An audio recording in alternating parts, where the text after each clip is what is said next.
Israel started a war with Iran on June 13th. It ended on June 24th with a ceasefire more fragile than most, brokered by the U.S. Here's the ruin left behind by 12 days of war. Israel, with U.S. support, launched more than 500 airstrikes against Iran. They hit military, nuclear, and energy sites, but also civilian targets, including hospitals. More than 600 people were killed. Thousands more were injured. Among the dead were women, some were pregnant, and children. The youngest killed was 2 months old. Israel says it assassinated several nuclear scientists and high-ranking figures within Iran's armed forces. As the bombs fell, millions of people left Tehran, fleeing towards the Caspian Sea. In Israel, air raid sirens became the background to daily life. Over 12 days, Iran launched at least 120 strikes on Israeli cities. The missiles that slipped past Israeli air defenses struck homes and military installations. Israel says 28 people were killed and more than 3,000 were injured. Now the air raid sirens in both countries have gone quiet. 12 days of war changed everything, and the ceasefire is as fragile as the homes left standing.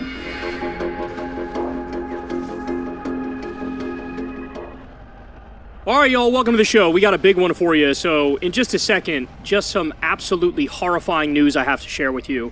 There's a new study that just came out on the death toll in Gaza, and you'll see it with your own eyes and hear it with your own ears, and it is... I've run out of words to describe the horrors that we've witnessed. So we'll dive into that. We also have a shocking Supreme Court decision, which effectively is going to doom immigrants who are deported from the U.S., many of them, to literal slavery. I'm not kidding. That is not an exaggeration. So we'll talk about that. We also have Trump is now stealing money from FEMA, which he's trying to abolish. So that's the disaster relief agency. And he's putting that money towards what they're calling Alligator Alcatraz, which is a new concentration camp in the Everglades in Florida. So that's great. We have that on top of CODEPINK in El Salvador and Guantanamo Bay, where they're now sending thousands of people. And then also later on, some MAGA dorks freak out at AOC for trying to impeach Trump. Joe Rogan's brain has officially stopped working, and a tourist from Norway was deported because he had a J.D. Vance meme on his phone, to show you just how dystopian this moment is that we're in. So you guys know the drill. Everybody please do me a big favor and subscribe to the channel. That helps out big time, and it costs you nothing at all. Much love to everybody who donates $2 a month or $5 a month or $7 a month on Patreon if you'd like to help the show out. That link is below. Remember, this is real independent media. I've never talked to an advertiser. I've never done an ad read. This is grassroots funded, man. We also have the default ads on YouTube, but there's a big buffer between myself and the advertisers. But you guys really make this show work from the ground up. Truly, truly appreciate it. You can also subscribe to Crystal Kyle and Friends on Substack. That link is below. And go subscribe to the Corin's World YouTube channel, where you can see the Kyle and Corin episodes, the new ones that have been dropping every single week. All right, y'all, let's get it. And unfortunately, we're starting on a really sad note here. So the Cradle says the following. Harvard-linked study finds Israel, quote, disappeared nearly 400,000 Palestinians in Gaza, half of them children. The study by a Ben Gurion University professor uses data-driven analysis and spatial mapping to highlight a severe decline in Gaza's population since October 2023. So, guys, we had speculated that up to 400,000 Palestinians have been killed in Gaza. And the reason we speculated that is because both Donald Trump and Benjamin Netanyahu, when asked about what to do with the people that remain in Gaza, they sort of hinted that, yeah, we got to get rid of about like 1.8 million people. Well, if you do the math on that, if there were 2.3 million before, and now there's 1.8, I mean, the math, it speaks for itself. That the official death toll that's been reported by the Gaza Health Ministry of about 50 or 60,000 people, that is a severe undercount of how many people have actually been murdered by Israel. Well, now we have some validation. I should also point out there was that study of, I believe it was U.S. doctors who were in Gaza, who they did their own report at the time, and we're going back maybe 4 months now. And they said that it looked like it was at least 199,000 Palestinians who've been killed by Israel. And for the record, this is how genocides work, is that in the moment you don't really have an understanding of the scale and the scope of the devastation and the terrorism You only get a better sense after the fact. All right, so let's dive into it. A study published via the Harvard Dataverse reveals that Israel has disappeared at least 377,000 Palestinians since the start of its genocidal campaign against the Gaza Strip in 2023. Half of this number is believed to be Palestinian children. The report was written by Israeli professor Yaakov Garb, who used data-driven analysis and spatial mapping to show how the Israeli army's siege of Gaza and indiscriminate attacks on civilians in the enclave have led to a serious drop in its population. The 377,000 Palestinians who are unaccounted for due to Israel's genocide are approximately 17% of the Gaza Strip's entire population, which now stands at about 1.85 million. Prior to the war in Gaza, the Strip's population was estimated at 2.227 million. While some are displaced or missing, a significant number are believed to have been killed by Israeli forces, according to the report. The professor notes that the official death toll of 61,000 is clearly an underestimate, as victims who remain trapped under rubble are not included. Garb also condemned in the report the Gaza Humanitarian Foundation, a controversial U.S.-Israeli aid distribution mechanism launched last month. Quote, "These aid compounds seem to reflect a logic of control, not assistance, and it would be a misnomer to call them humanitarian aid hubs. They do not adhere to humanitarian principles, and much of their design and operation is guided by other objectives, which undermine their declared purpose." The UN has accused GHF of being designed to further the forced displacement. Since it began operations, GHF has led to the deaths of hundreds of Palestinian aid seekers by Israeli forces. The Harvard report is not the first indication that the death toll in Gaza could in fact be significantly higher than reported. The Lancet Medical Journal released a study in January this year revealing that the death toll from Israel's genocide in Gaza was most likely undercounted by 41% in the first 9 months of the war. The January study highlighted that around 59.1% of those killed were women, children, and elderly. The year before, in July 2024, the Lancet said Israel's assault on Gaza could lead to between 149,000 and 598,000 deaths. I mean, we witnessed a Holocaust, right? We're witnessing a Holocaust. We're witnessing a genocide. I mean, it's just the truth. I know people have been distracted lately because Israel attacked Iran, and then the U.S. illegally, illegally attacked Iran's nuclear facilities, an illegal and offensive strike against a country that didn't attack us and wasn't building a nuke. I know everybody was focused more on that, but this hasn't stopped. And in fact, the Gaza Humanitarian Foundation, we told you guys from the beginning, this was a CIA Mossad op.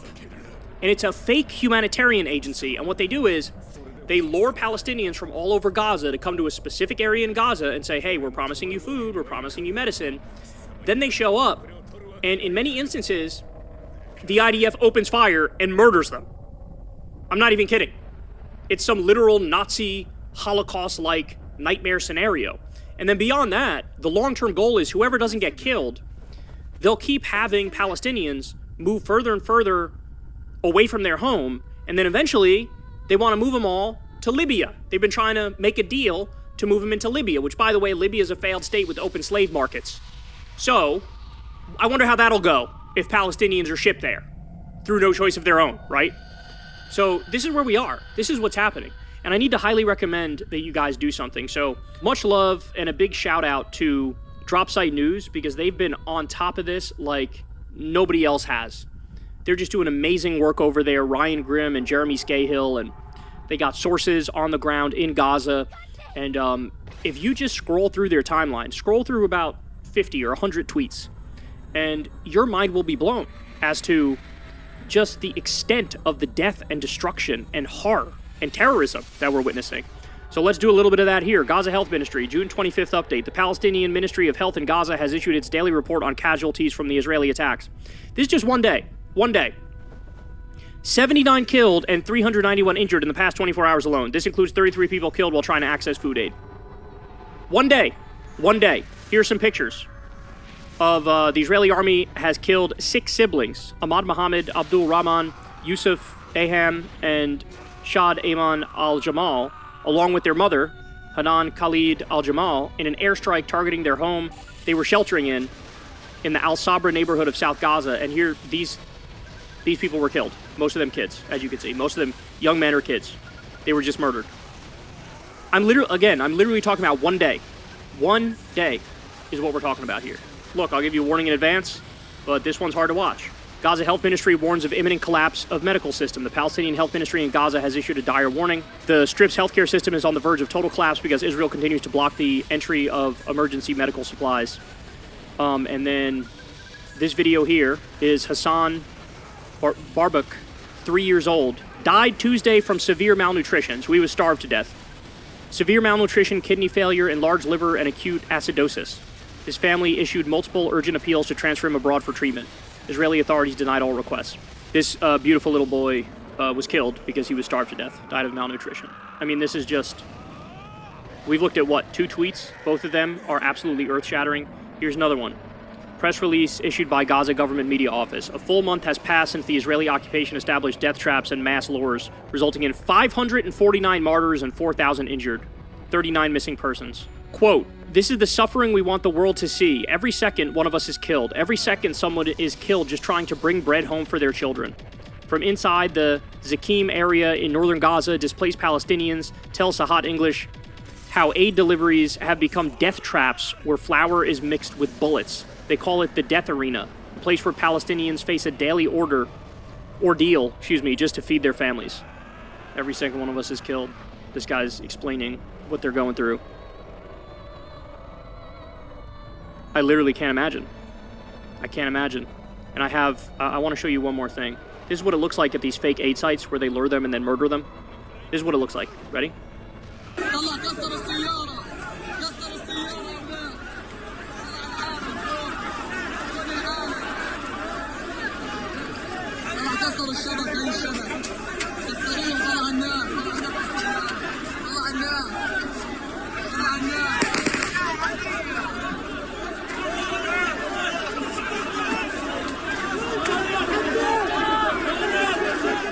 Starving to death, lured to get food, murdered in the process. You know, there was a chilling quote from a top Israeli government official recently where he said, "We can kill 100 Palestinians a day and nobody stops us. We just get away with it. People are like used to it. So now if we kill 100 a day, everything's fine.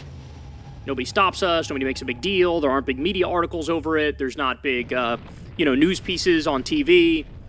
So we can just do it." The fact that we've all witnessed this, it's all occurred right in front of our faces, and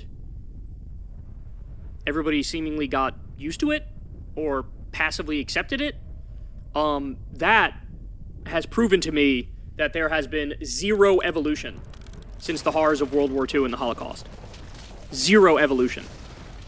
And the fact that you have the United States and politicians here providing cover for Netanyahu, who deserves to be arrested and locked up forever for the giant war criminal that he is, it really gives you a bleak view of humanity. It really does. So do not take your eyes off of Gaza, and do not stop applying pressure. Do not stop talking about it, because any one of those people that are in Gaza, that could be you or me, right?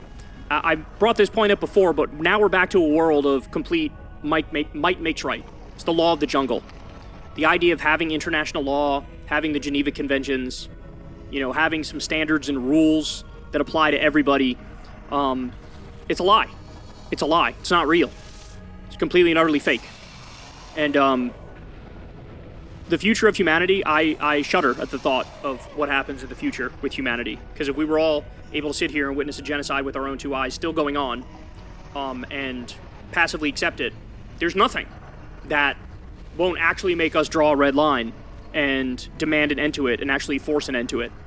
So I wish I had a positive way to end this segment, but I don't.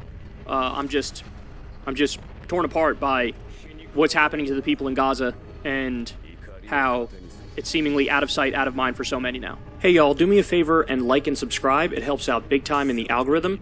Click the bell as well for notifications when videos drop, and watch that video on screen right now. You know you want to.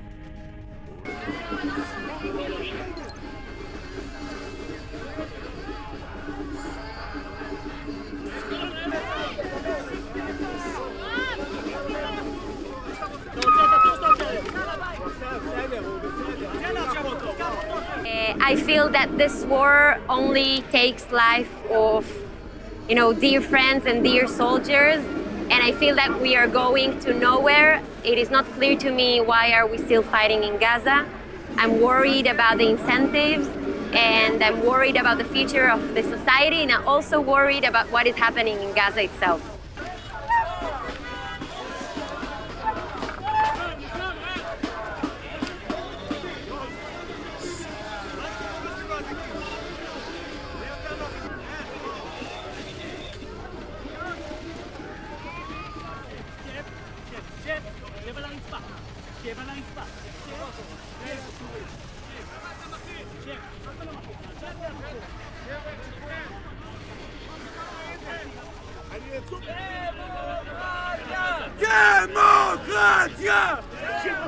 I think we spent these 12 days in an absolute fear, and coming back and protesting against the war is a protest in, a pray for normal life, life of peace, life of, freedom. I think it's very important to come back to protest and to come back to speak out.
I think it should have happened a year and a half ago, but yes, I think now, absolutely, tomorrow morning he should wake up and say, there's a ceasefire with Hamas, bring all the hostages home, and let's start to rebuild and heal.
If you heard the word Palestine in the news today, it was probably because of this.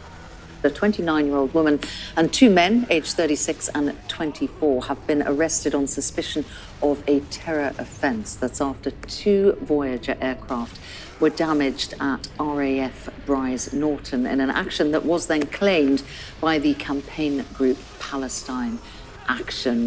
There are expectations that the government is going to officially declare them a prescribed terror group in the near future. So while counter-terror police in the UK have been busy chasing down non-violent protesters trying to stop a genocide, this is the latest news from Gaza. So Haaretz has published an article confirming that IDF troops are being ordered to shoot unarmed civilians waiting for humanitarian aid. Since May the 27th, 549 people have been killed near aid centres and in areas where residents were waiting for UN food trucks. Now, many of those aid centres are run by the so-called Gaza Humanitarian Foundation. It was set up by Israel in coordination with US evangelicals and private security contractors. The GHF distribution centres only open 1 hour a day. You've got very few of them serving 2 million people, all completely starving. And an IDF soldier told Haaretz how hungry civilians are dealt with if they turn up outside of the single hour that this fake aid organization opens. So this is from an Israeli army soldier speaking to Haaretz. It's a killing field. Where I was stationed, between 1 and 5 people were killed every day. They're treated like a hostile force. No crowd control measures, no tear gas, just live fire with everything imaginable. Heavy machine guns, grenade launchers, and mortars. Then, once the center opens, the shooting stops, and they know they can approach. Our form of communication is gunfire. We open fire early in the morning if someone tries to get in line from a few hundred meters away, and sometimes we just charge at them from close range. But there's no danger to the forces. I'm not aware of a single instance of return fire. There's no enemy, no weapons. So it's open 1 hour a day. If you come outside of that 1 hour, you will get machine gunned by Israeli troops. He also said the activity in his area of service is referred to as Operation Salted Fish. Now that might not mean much to you, but apparently it's the name of the Israeli version of the children's game Red Light, Green Light. Now, if you've seen Squid Games, red light, green light is when you come forward when it's green, you stop when it's red. And in Squid Games, you get shot if you move when the light is red. And the Israeli army seem to be literally recreating this in real life to have a real life version of Squid Games, where if Palestinians move at the wrong time, they get shot with machine guns and grenade launchers. Haaretz reports that the Israeli army is satisfied, though, that GHF's operations have prevented a total collapse of international legitimacy for continuing the war, especially since the war with Iran began. So they think that this has taken off the pressure. You know, there was growing pressure. You have to allow some aid into Gaza. What they've done is they've let this fake aid organization bring some aid in, and you might get shot while you're queuing up for it. And they think that that has appeased world opinion enough. I mean, if you look at the statements from our government, I mean, it has, hasn't it? They're not talking about the need to get aid in anymore. An Israeli reservist told Haaretz this: Gaza doesn't interest anyone anymore. It's become a place with its own set of rules. The loss of human life means nothing. It's not even an unfortunate incident like they used to say. So that would be the IDF or the Israeli government saying, oh, it was an unfortunate incident when these civilians got killed. He says now they're just, oh, these civilians got killed. That's what's supposed to happen.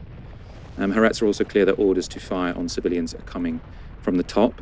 So they say, in one incident, the soldier was instructed to fire a shell toward a crowd gathered near the coastline. And then this is a quote: technically, it's supposed to be warning fire, either to push people back or stop them from advancing, he said. This is a soldier. But lately, firing shells has just become standard practice. Every time we fire, there are casualties and deaths. And when someone asks why a shell is necessary, there's never a good answer. Sometimes merely asking the question annoys the commanders. In that case, some people began to flee after the shell was fired, and according to the soldier, other forces subsequently opened fire on them. If it's meant to be a warning shot and we see them running back to Gaza, why shoot at them, he asked. Sometimes we're told they're still hiding, and we need to fire in their direction because they haven't left. But it's obvious they can't leave if the moment they get up and run, we open fire. So this is literally them chasing civilians around Gaza, desperately looking for food, and to tell them to go away, they shoot at them, and then if they hide from the gunfire, they shoot at them because they're hiding. And then if they try and run away, they shoot them because they're running. Now, this is very clearly a description of a genocidal war. And Haaretz has also published an article today about the true scale of death caused by Israel since October 2023. So they cite a new study by Prof. Michael Spagat, a world-class expert on mortality in violent conflicts. And his study suggests 100,000 Palestinians in Gaza have so far been killed. And this is from the Haaretz report. These data, says Prof. Spagat, position the war in the Gaza Strip as one of the bloodiest conflicts of the 21st century. Even if the overall number of war victims in Syria, Ukraine, and Sudan is higher in each case, Gaza is apparently the first place in terms, or is apparently in first place in terms of the ratio of combatants to non-combatants killed, as well as in terms of rate of death relative to population size. So in the 21st century, this is the highest proportion of a people who've been killed and the highest proportion of civilians to combatants. Now, they say, according to the survey's data, which is consistent with those of the Palestinian Health Ministry, 56% of those killed have been either children up to the age of 18 or women. That's an exceptional figure when compared with almost every other conflict since World War II. Aaron, anyone who commits criminal damage in this country to protest this is now a terrorist. Yeah, it's quite extraordinary, Michael. We talked about this extensively on Tuesday's show.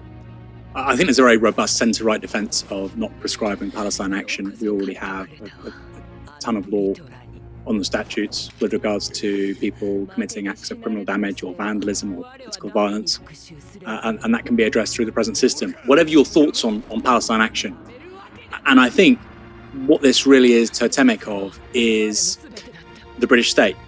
Rather than enforce laws fairly, it tries to make political examples of people. It tries to clamp down on free speech, hence the prescription side of things. And of course, we've had political sentencing. Last summer, we saw racist rioting across the UK, significant amounts of violence, violent disorder, criminal damage. Much of that was outrageous. It was disgusting, actually. But it was notable that you had people being subject to very punitive sentencing for posts on social media, which I don't agree with. They were, illegal. But I don't think they were treated fairly in terms of sentencing. Nobody would say that what happened last summer, however, was terrorism. And in a democracy, there needs to be a space for protest, non-violent protest, criminal damage, etc. Even if it's on the very high end and very serious stuff, it's very important that is not treated as terrorism, because terrorism is effectively you just be on the pale and you remove basic human rights that you would confer upon people. I mean, that was the whole project with the war on terror, right? People ended up in Guantanamo Bay for 10, 15 years without even facing a charge because they were terrorists. Therefore, they weren't being treated as equal under the law. It's a very dangerous place to be. And ironically, Michael, you had the Home Secretary talking in Parliament recently dressed in the colours of the suffragettes. The suffragettes, of course, famously blew up a house belonging to David Lloyd George, a very famous Welsh politician in this country, one time a Prime Minister at the start of the 20th century. So you have the same Home Secretary looking to criminalise dissent, even if it's quite serious protest tactics at play, in a manner which is entirely incongruous with her historical reference points. She would have presumably also have said in the early 20th century that the suffragettes were terrorists, and yet she's celebrating them in 2025. And I do also think, Michael, context is really important. There'll be many people watching or listening to this, and they'll say, well, I just simply do not agree it is ever permissible for UK nationals or people in this country to vandalise, even if it's just minor criminal damage, to vandalise key bits of national infrastructure like our armed forces. There will be people that say that. And I think, and that's a jumping off point. You can have that conversation. But I would then say in response, Michael, going to the story about, people just being shot at with, effectively Gatling guns by the IDF trying to get food, going to the fact that, we're now seeing a growing body of evidence about deformities amongst newborn children, children dying en masse in ICUs because of electricity blackouts, pregnant women being shot, people being steamrolled by heavy artillery, by the IDF, etc., etc., etc. Surely, even if you think that, you look at all those images, you hear those numbers, 16,000 at least children in Gaza being killed, you can understand why somebody would be so angry and move to do what they did. My view on the prescription, Michael, is this. The reason why Yvette Cooper has done or why she's doing what she's doing, I think is quite simple.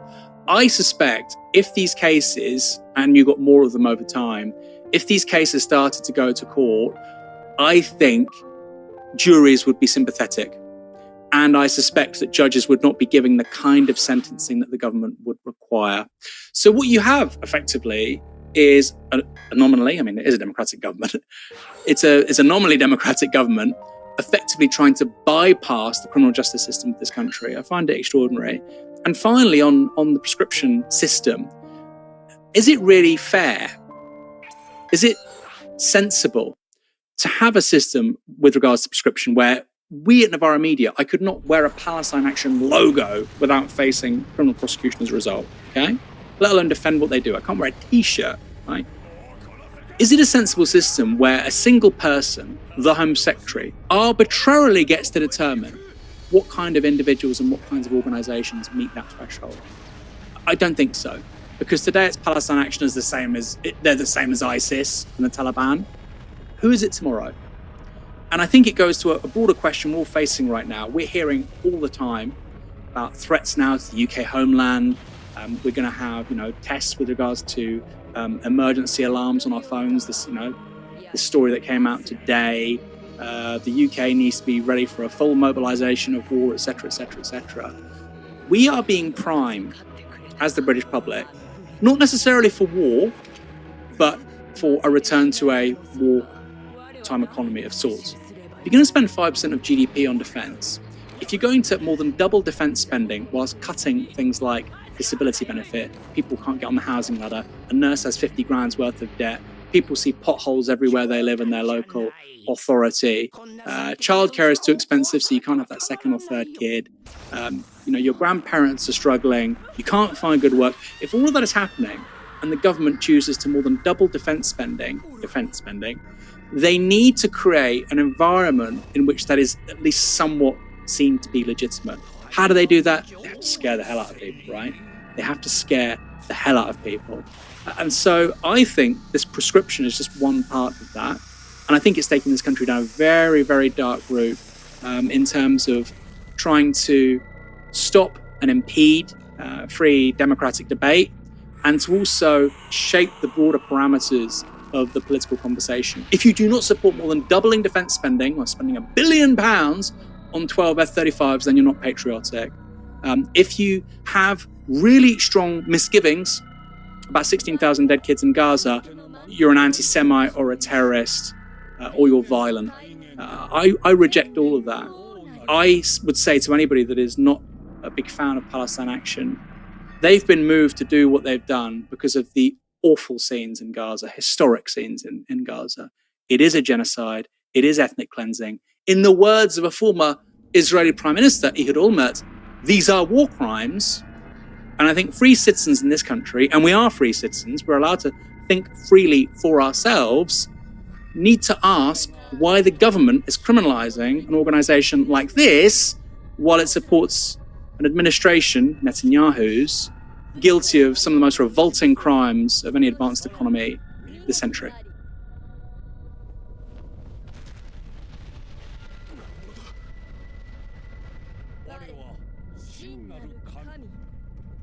The recent Iranian attack on a U.S. base in Qatar should raise a fundamental question.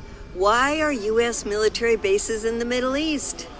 Well, a bit of history. After World War II, the U.S. began placing bases in the Middle East to protect our oil interests, counter Soviet influence, and later to project power across the region following the 1991 Gulf War. The U.S. now has over 24 military bases in 9 countries in the Middle East: Qatar, Bahrain, Kuwait, Iraq, Syria, Jordan, the UAE, Saudi Arabia, and Oman. Across the region, U.S. bases are not viewed as stabilizing forces, but symbols of occupation and oppression. Far from deterring violence, they attract violence. U.S. installations have been targeted by militias in Iraq, bombed in Syria, and now struck in Qatar. We are trapped in a cycle where our military presence provokes threats, and those threats are then used to justify our military presence. This cycle must be broken. The U.S. military presence in the Middle East was a major factor in the rise of ISIS. U.S. presence strengthened Iran's regional influence. And our supposed allies like Saudi Arabia and the UAE, well, they routinely use our military support to wage brutal wars and crush dissent. Oh, and let's not forget a bit of history. One of Osama bin Laden's main justifications for attacking us on 9/11, the presence of U.S. troops in Saudi Arabia, which is home to Islam's holiest sites. The American people have had enough of U.S. imperial desires and endless wars. That's one of the reasons many people voted for Donald Trump when he promised to end these wars. Yet our military footprint in the Middle East remains unquestioned, unchallenged, and indefensible. This is a teachable moment. We need a serious look at why we are still embedded in a region where we are not wanted and where our presence only fuels conflict. It's time to close those bases, bring our troops home, and invest in peacekeeping and diplomacy. Oh yeah, and invest in the United States. The billions of dollars we save closing those bases could be well invested here at home. A lot has happened. There was the Iran, what many are saying is a symbolic attack on the U.S. airbase in Qatar. But over the last 24 hours, we saw Israeli media leaking out saying that they were seeking an end to the conflict after the U.S. airbase attack by Iran. We had an announcement of a ceasefire by Donald Trump. We had a massive missile attack on Beersheba and Tel Aviv in many surrounding areas. The scores of Israelis killed. I believe there was 11 or 13. There's conflicting reports in one missile strike alone overnight. And now the ceasefire appears to be in effect. Or, please correct the record, Professor Marandi, what has been going on and how do you see this? Well, you're right. The Israeli regime was seeking a ceasefire even before Trump carried out his own aggression and his own act of war against Iran. The Israeli regime began this unprovoked war with a blitzkrieg attack and the foolish belief that they could undermine Iran, defeat Iran. And although they scored some successes in the first hour, obviously, when you carry out an act of aggression that's unprovoked, you will have successes. They murdered a lot of innocent people. They murdered senior officials and their families and their neighbors, which of course is not important for the West or the Israeli regime, as we've seen in Gaza and Lebanon. But they failed. The Iranians regrouped. They started hammering Israeli cities. They started firing drones and missiles. And till the very end, the Iranians were firing lots of drones and lots of missiles, especially during the last 2-3 hours.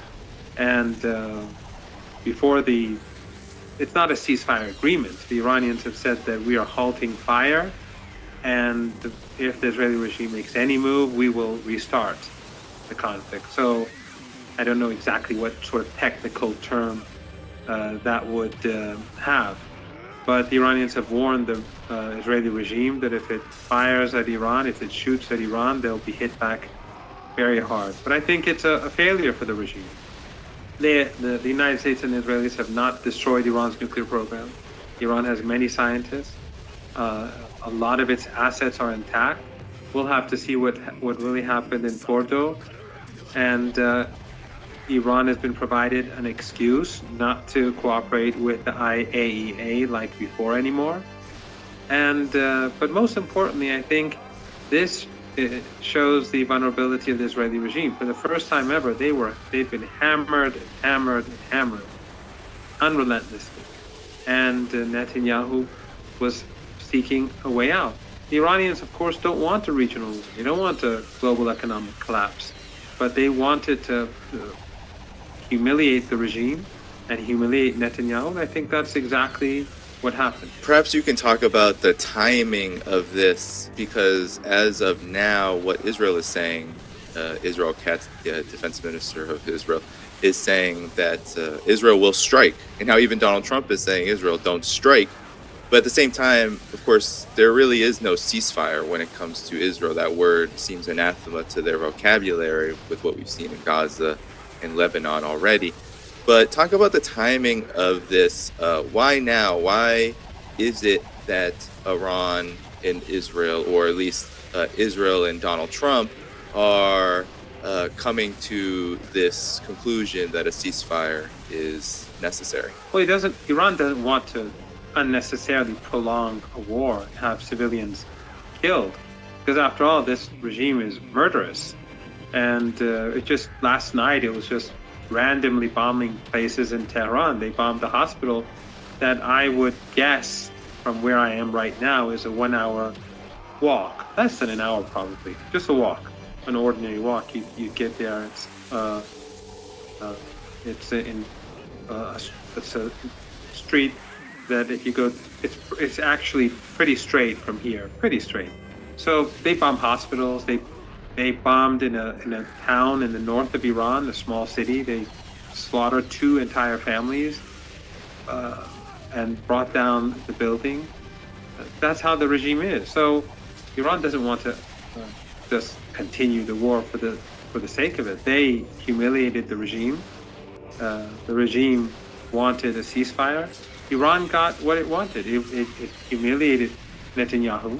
It severely weakened him, and it weakened the regime, because this is the first time that you see Israeli society fall apart, and that they cannot, they cannot just bomb like they do in Gaza, or even in 2006 when they lost the war against Hezbollah. Ordinary Israelis were doing more or less their own thing, and the fighting was being carried out in Lebanon. This is the first time that the war has been seriously brought to occupied Palestine, throughout occupied Palestine, with heavy missiles, much heavier than the sort of missiles that the Israelis have been firing at Iran. These are long-range missiles with huge payloads.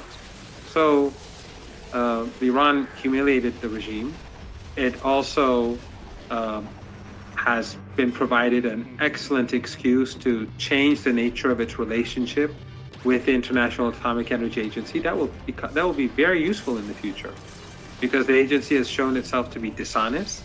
During this period, it has refused to condemn the United States or the Israeli regime for striking nuclear sites and for bringing about the threat of radiation leaking and harming huge numbers of people. They are indifferent. The Europeans are indifferent. They supported it. So because of this, Iran now has new leverage. They can do things with their nuclear program without having the International Atomic Energy Agency pleased about it. They will give them very limited information. So now Iran has good reason not to cooperate with the International Atomic Energy Agency, not to provide it with the sort of information that it's seeking. There's even a discussion to leave the NPT altogether, which is very serious. So this gives Iran huge leverage. In future, Iran is not going to allow the International Atomic Energy Agency to have information about its scientists or about its assets so that it can leak it to the Israelis for assassination and for airstrikes, or to the Americans for airstrikes. It's going to be a very different relationship. So in the long term, I think that the United States and Israeli regime is calculated on that front as well. But most importantly, the regime has shown itself to the world as aggressive, as barbaric, as a threat to humanity by targeting peaceful nuclear sites, and that it has failed. The myth of Israeli invincibility is gone, forever gone. Despite the fact that the Americans and the Europeans were right behind it, and the Americans were doing the heavy lifting to block Iranian missiles and drones, they failed. And at the end, it was the Iranians that were hitting the Israelis left and right until the very last minute of fighting. Your reaction to what Israel is, of course, really up in arms about, the establishment of the ceasefire, the application of it. Iran fired a massive missile attack, and it caused incredible amounts of damage. The images are absolutely stunning, but also some of the highest casualty rates from these strikes. What kind of message was Iran sending as this supposed ceasefire? I call it supposed because I don't have much faith in the Israeli side of keeping it, but the supposed ceasefire. What's your reaction to Iran's up-to-the-minute response before it came into effect? It's clear the Iranians are sending a message to the Israelis and to the West that we're in a position of strength, that we can hit at will whenever we want, wherever we want, and that until the very last moment, Iran hit them to show that it's the Israeli regime that's in a position of weakness. And if the Israeli regime continues with this, Iran will continue, and it will hammer the Israeli regime day and night. And remember, it's a small entity. Iran, by firing a few missiles here and there, they affect the whole country is devastated. The whole country is in fear. The whole regime is in fear of Iranian missiles. And again, the payload is huge. So when the Israeli regime bombs Tehran with bombs or with their missiles, it causes damage. But Tehran is huge. and the payload of these missiles is much smaller. But Israeli Tel Aviv is much smaller than Tehran, and the missiles that Iran fires there are enormous. So people across the Israel are traumatized, and we see people leaving. We see people begging for a ceasefire. We see politicians seeking a ceasefire, and ultimately Netanyahu was seeking a ceasefire. We didn't seek a ceasefire. It was Netanyahu for the last few days was pushing for an end to the military conflict. That shows, that itself, I think, shows more than enough. What do you say to those? I see it on social media. I see those, especially even people who support what Iran's right to self-defense here. That Iran didn't get anything here. That many people I've seen react were disappointed that a ceasefire was established, given that there has been no terms set that appear favorable not only to Iran but Gaza and the rest of the region. What do you say to people who are disappointed right now that Iran is going to stop, and they claim apparently that Iran has not secured anything for themselves or for those that they've said that they are standing with, the Palestinian people in particular? Well, I think all of this has been for the Palestinian people from day one. All of Iran's sanctions, all of the strikes against Iran is because of the Palestinian people. Who else but Iran and Yemen has done anything for the Palestinians? Who has even broken off ties with the Israeli regime? Who has stopped trade with the Israeli regime? Who has stopped sending or transporting oil to the Israeli regime? It's only Iran. It's Iran standing up against the entire West and regional collaborators. I think the sacrifices that Iran has made are and continues to make are enormous. But Iran broke the back of Netanyahu. Netanyahu got nothing.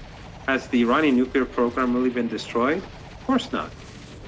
Has Netanyahu been able to undermine the Islamic Republic of Iran? Of course not. Has the Israeli regime, despite this blitzkrieg attack, been able to claim that it has won militarily? Of course not. So it's a failure on all fronts. But of course, Iran has other calculations too. If Iran can end the war with success, and also have countries across the global south that are very fearful of the oil and gas trade coming to an end, if it can have them pleased with Iran, if they can have them side with Iran, BRICS countries, they're all very concerned about the situation. And they look down upon the Israeli regime. They look at the Israeli regime with disgust. But if there is a global economic crisis, then countries' calculations could possibly change. So Iran has to carry out war in a way in which the other side is seen as the aggressor. Iran is always seen as the reasonable actor. And in the long run, that benefits Gaza, that benefits Lebanon, that benefits Yemen, and that benefits Iran. There was some confusion on social media. You had Foreign Minister Abbas Araghchi apparently saying that there was no ceasefire coming into effect, that they hadn't even received any terms of it, and then announcing not too long later that it would come into effect. What do you make of how this was all handled politically? Some people are having issues with this on the Iran side. I'm curious on what you believe is most important here as we come into this next phase of what I believe is a conflict and, of course, a regional situation that is far from resolved. Yes, there was some confusion, and I'm not sure exactly what was meant by 4 a.m. And there was no ceasefire in the sense that there was a ceasefire agreement, and that the two sides have some. There's only a cessation of hostilities. In other words, there's no shooting. But if the Israeli regime does anything, Iran will fire back immediately. And the Iranians have already said that they violated the ceasefire on 3 occasions. But there's not an agreement where, right now it's just the two sides stop shooting. And no one can be sure about what's going to happen tomorrow. And the Israeli regime has already made these threats, and Iran said, if you fire at us, we will hit you back very hard. So we have to see now what happens inside Israel, because Netanyahu is definitely in trouble. He did not get what he wants. Iran has its scientists, it has its nuclear program, it has its military, and it has its missile defense that was hitting the Israelis hard till the very, very end. So we'll have to wait and see. This, Israel is not a regime that sits quiet and behaves like a country. It's an expansionist, murderous, racist regime, and Iran is, as we speak, preparing itself for potential future conflict. I have no doubt that Iran is going to be very swift in dealing with its deficiencies, in defensive deficiencies, and strengthening its offensive capabilities. Talk about what some are concerned about too is Israel was on the, as you said, it was on the defensive. It was running out of air defense systems. We've seen this in Ukraine, where Ukraine has begged for a ceasefire. The U.S. has begged for a ceasefire in apparent desire to rearm Ukraine so that it can continue on with the conflict. Do you see a similar dynamic taking place here? You said Iran will be preparing, but at the same time, Israel was, as you said, in a very dire situation militarily. It was not going to last very long in terms of its air defense systems. Do you see this as a moment for Israel to regroup? And how much should we be concerned about this? Well, yes, of course, they'll try to regroup. But also, remember, in their blitzkrieg attack, they did a lot of damage to Iran's air defenses. And so Iran is going to have to seriously rebuild its air defenses and strengthen them much further than before and very rapidly with new technology and new capabilities. So it's not just the Israelis that are going to be looking to prepare themselves. Iran is going to be preparing itself. The only difference is that the Israeli regime lost this round. I'm not saying that Iran knocked out the regime, but the regime was seeking a ceasefire. The regime has problems at home, and Iran wants to see what sort of dynamics are at play now inside Palestine, occupied Palestine, after the failure of Netanyahu. Let's see what happens within Israeli society or the community of Zionists that occupy Palestine. There's a lot of moving pieces here, Professor Marandi. We are going to have to follow these developments because, as you said, Israel is in a very unstable situation. And generally, how Israel has been dealing with its instability and its fragility, and of course, its loss of legitimacy, is by more war, more violence, of course, and more genocide against the Palestinian people. No, I just want to remind everyone that Iranians have made huge sacrifices for Palestine. And if you look over the years, for 4.5 decades, no country has made these sacrifices. I mean, Yemen has made huge sacrifices, but it has been added to the axis of resistance for the last 10 years after the coming to power of Ansarullah and its allies. And I think that today's defeat of Netanyahu is, in the long run, very good news. I think the divisions inside the Israeli regime will be intensified. Obviously, the regime is still in place and it still has the full support of the West. But this was a huge, huge slap in the face. We would like to see Iran hit much harder. We would like to see the Israeli regime incapable of hitting back. But there are many calculations. And I think it's fair to say that Netanyahu's failure is a victory for the entire axis of resistance. Lose the election because you do not support Israel. Where would you go first? The Holy Land. Go to Israel. Fourth trip to Israel. First trip to Israel. Mr. Mamdani. I would stay in New York City. My plans are to address New Yorkers across the 5 boroughs and focus on that. Would Mayor Mamdani welcome Benjamin Netanyahu to the city? No. As mayor, New York City would arrest Benjamin Netanyahu. This is a city that our values are in line with international law. It's time that our actions are also. We have done it. That's a name and face you're going to get to know. In a stunning upset, 33-year-old State Assemblyman Zohran Mamdani has declared victory. Thank you, my friends. Tonight, we made history. In the words of Nelson Mandela, It always seems impossible until it is done. I would consider it a complete and total betrayal of my parents' martyrdom during World War II, were I to be inclusive of baby killers. You are the extremists. You are the fringe. I am not the fringe. You are the fringe. Israel is the fringe. Israel's defenders are the fringe. Don't appease, because you'll never win.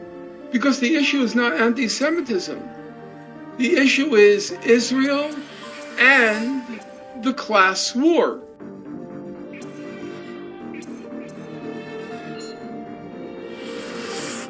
Welcome to the Big Picture Podcast. My name is Mohammad Hassan, and today we speak with Professor Norman Finkelstein. Finkelstein is a political scientist and one of the world's foremost scholars on Israel, Palestine, as well as a critic of culture and empire. He's the author of The Holocaust Industry and most recently, I'll Burn That Bridge When I Get to It. Professor, welcome back to the Big Picture. Thank you for having me. We're speaking today in the aftermath of a devastating 12-day war between Israel and Iran and the United States. It was a war that Iran had tried to keep at bay and one that Israel had long been planning to launch. In its aftermath, Prime Minister Benjamin Netanyahu said that Israel was changing the face of the Middle East. Not only that, he also said that Israel was changing the face of the world. What do you make of this statement? Do you think he is accurate in what he's saying, or is it merely hubris? Well, obviously, things have significantly changed since October 7th, and it'll be difficult to assess the magnitude or the endurance of the changes because it's on so many fronts. There is the military front, there's the public opinion front, there's the legal front, there is the directly political front in places that where the conflict reverberated. For example, which I know we'll get to later, there is a connection between what happened after October 7th and the victory of Zohran Mamdani in New York. It's inescapably the fact that the city, which was considered what might call a Jewish stronghold in the world, the highest proportion of billionaires is on the Upper East Side in New York City. The Upper East Side is the richest strip of land in the world. And there's a large number, probably a preponderance, who are Jewish, and for a double reason feared Zohran Mamdani. First of all, because they want Israel, they want to make New York safe for Israel.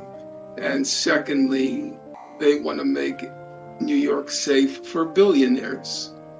Probably the billionaires comes first, making New York safe for Israel comes second. And they poured in huge amounts of money. They outspent Mamdani about 30-1. The estimates are that the billionaire class poured between $25 and $30 million in Andrew Cuomo's campaign. Mamdani spent $1.2 million. And the billionaire class, the Upper East Side, the Jewish supremacist billionaires, were defeated. And that's not supposed to happen in New York City. And in part, we can't gauge exactly how much, but in part, it's because it's now legitimate to launch I wouldn't call it a severe critique of Israel. I would call it a mainstream critique outside the lunatic confines of the Jewish supremacist billionaire class and their organs, the AIPAC, the New York Times, the Atlantic magazine. Outside that bubble, that lunatic Jewish supremacist bubble, what Zohran Mamdani was saying is what Human Rights Watch says, what Amnesty International says, what the International Court of Justice says. But up until October 7th, that view was delegitimized in a place like New York, in the columns of the New York Times and the mainstream media. And October 7th and its aftermath, the Israeli genocide in Gaza and its aftermath, legitimized the mainstream discourse in the rest of the world. Zohran Mamdani is not off the spectrum. For the rest of the world, he's off the spectrum for New York City and the United States in general. So that's another repercussion. The radical shift in public opinion. I'll just, there were many commentators who said, that's not supposed to happen in New York City. One guy I guess his name is Saul Reckler, and he's a real estate mogul. And he said, New York is the capital of capitalism. How did you get a democratic socialist being elected here? That's not supposed to happen. And New York, as you know, is the most populous Jewish city in the world. Some people say it might be Tel Aviv, but that's if you include the suburbs. But it's quite likely to be, it's quite probably the most populous Jewish city in the world. And Jews exercise at every level of government and civic affairs. They exercise a degree of power commensurate with their population. And the billionaire class and the Jewish supremacist class, they suffered a major defeat. Now, overwhelmingly, it was due to Zohran Mamdani's campaign of affordability. No question that was the key issue. But the important point is his views on Israel did not disqualify him, did not delegitimize him. I can't tell you, because you wouldn't believe it. I received in the mail, I live in an old Jewish neighborhood, so they were targeting my neighborhood, the anti-Mamdani people. If you see this, I received 7 in 1 week, 7 pieces of campaign literature this size in my mailbox, which said, Mamdani's an anti-Semite. Mamdani's a radical Islam. We've got to stop Mamdani.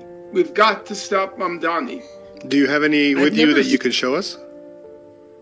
You know what? I'll tell you what happened.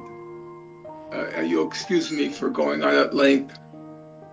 I was so incensed by this campaign against Mamdani that's what drove me on the last day. I thought I had finished campaigning for him. I went out several days. But on the last day, I said, no, I do not like the fact that they are buying the election. the Jewish supremacist billionaire class. So I took the 6 pieces of literature I had received that day. I received another one the next day. 6 pieces of literature I received that day. And when I went out campaigning for him, we were outside the 7th Avenue stop in Brooklyn of the Q and the B line, for those who know New York City. And I would tell people, in my opinion, this is a very simple election. It's as simple as you get. The election is about, do you believe the city belongs to the Upper East Side, or do you believe the city belongs to all of us? And then I took out the campaign literature and I said, this is what I found in my mailbox. This is a question of, do you believe in plutocracy, rule by the rich, or do you believe in democracy, rule by the people? I said,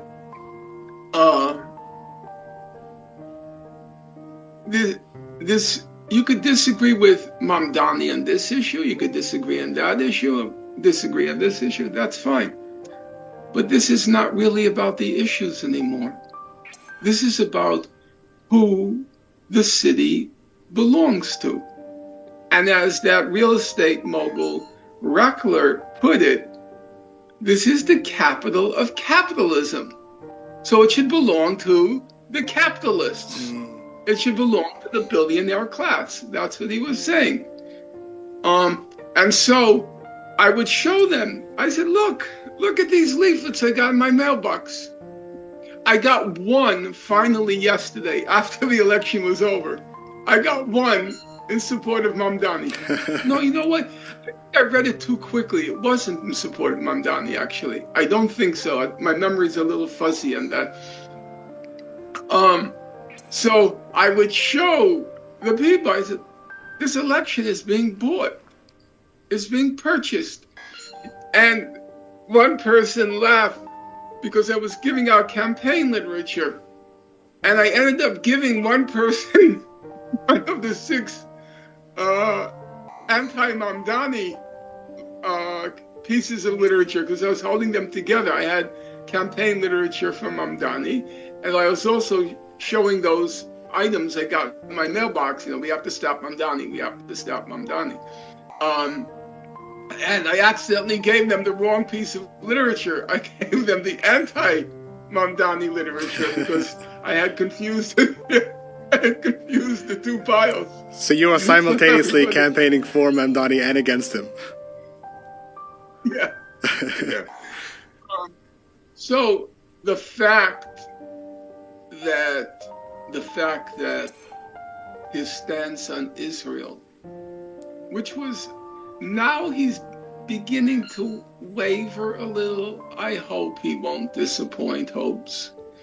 But he defended, globalized the Intifada, which was, it was a audacious thing to do. He didn't back away.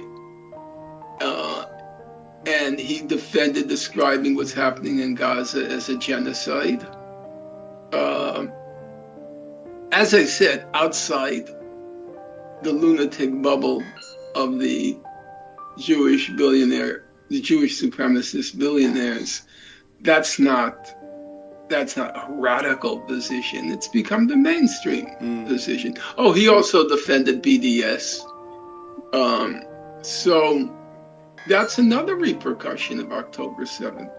So in answer to your original question, and this was a huge digression, it's very difficult at this point in time to assess all of the repercussions of what happened on October 7th. Certainly, some of Mr. Netanyahu's boasting is warranted, but we have to, I think, remember the origins of what's now about 21 months. In my opinion, and I doubt we'll ever know for sure, the Hamas leadership what it did on October 7th was a throw of the dice. It was obvious the trajectory of where things were headed, that eventually Saudi Arabia would join in with the so-called Abraham Accords, and Gaza was left to be forgotten. And there was no way at that point in time to stop the juggernaut. It was Gaza was being left to languish in misery in perpetuity. So they did a throw of the dice. Was there grand planning? No, there was a certain amount of what you call tactical sophistication, much higher level than anybody would have expected from Hamas. There were many more gaps in Israeli intelligence and technology than was understood before October 7th. But as in general, it was a throw of the dice, and the other components of what's called the axis of resistance were not happy with it. I think one of the most telling comments by Hezbollah leader Nasrallah, one of the most telling comments was, "We weren't informed of this. They warned us, and they couldn't possibly have approved of it because Nasrallah, remember, General Secretary Said Nasrallah, he was the Hezbollah military chief for about 30 years. And this person got up in the morning, sipped his tea while reading all the press briefings, all the security briefings. He knew Israel very well. And if you remember his next to last speech, or his last speech, I can't remember, he said, "We have to be honest, Israel has the technological edge." So, fact number one, they weren't informed. Fact number two, Said Nasrallah, among other things, a military commander of some stature, he knew they weren't ready. They weren't ready for an all-out confrontation with Israel. And if they had a say, because there were very people like Nasrallah and the Iranian leadership, they were very rational, lucid. In the case of the Iranians, very conservative actors. They would never have approved that. Not because they thought it was immoral. That's not an element in the equation. They weren't ready for what was coming.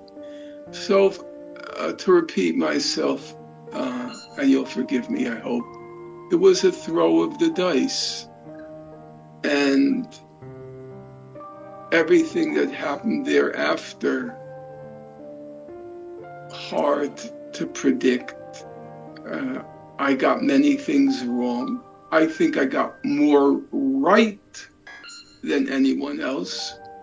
If you go back and look at my first statements from October 8th on, when I was interviewed on the subject, I would say 95% holds up, of how I analyze the situation. But I got things wrong. I think I was wrong, and here Professor Chomsky was correct. We had conversations about Hezbollah, and he said, I don't believe they're a significant military factor. I don't believe Israel fears them. He was right. I was wrong. It proved to be much easier to disable Hezbollah than I would have guessed.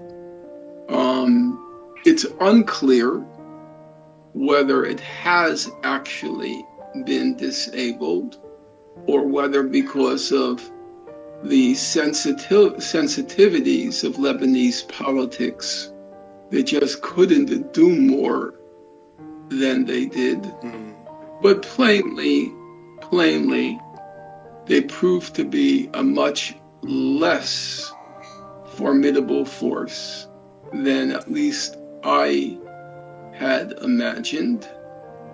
I would say what happened in Gaza, it came as a surprise, not the genocide itself. It came as a surprise that how easily the world acquiesced in it. I would have thought that there would have been more red lines than actually came to be. There were heroic attempts by the South Africans to mobilize international moral opinion and legal opinion. It came to very little, not in any way to denigrate their undertaking, but it came to very little. And by the end, I think it's correct to say, since you were asking about the consequences, another consequence, I believe, is it marked the complete and total, I know those are big words, but those are large words. It marked the complete and total disintegration of the UN system. Not just the genocide, but more so, I won't say more so, but in addition, the fact that Israel and the United States both launched wars of aggression with total and complete impunity. The most brazen, outrageous breaches of Article 2 of the UN Charter, and there hasn't yet been any question of accountability. None whatsoever.